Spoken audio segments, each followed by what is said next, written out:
አንድ ሰው ሲናገር ምን ሲል ሰማሁት መሰላችሁ?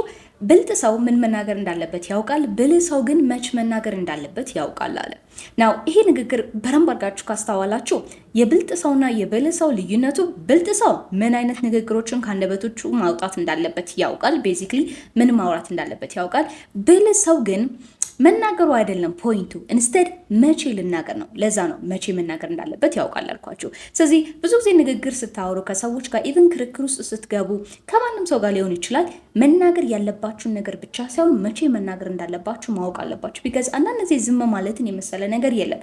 ከቂል ጋር ማውራት ፖይንትለስ ነው። ተመሳሳይ አይነት ሜንታሊቲ ያላቸው ሰዎች አሉ። አንዳንድ ጊዜ ከሰዎች ጋር ስታወሩ ያሉበትን ሌቭል ለመረዳት ሞክሩ። ላይክ አይምሯቸው እናንተ የምታወሩትን ነገር ይገባቸዋል። የማይገባቸው ከሆነ ዝም ማለትን የመሰለ ነገር የለም። ላይክ ኢት ዳዝንት ማተር አስረዳውት አላስረዳውት፣ ገባው አልገባው ኢት ዳዝንት ማተር። ስለዚህ እናንተ ብትሆኑ ናት ኦንሊ ምን ልናገር ላይ የትኛውን ቃል ነው ነገር ብቻ ሳይሆን አሁን ብናገር መፍትሄ ይኖረዋል፣ አሁን ብናገር እንግባባለን። if not okay maybe it's time to just shut up you know so ራሳችሁን መቆጣጠር አለባችሁ ልላችሁ ፈልጌ ነው። ሰው የብልጥ ሰውና የብልህ ሰው ልዩነቱ ይሄ ነው። sometimes መቼ መናገር እንዳለባችሁ ማወቅ አለባችሁ።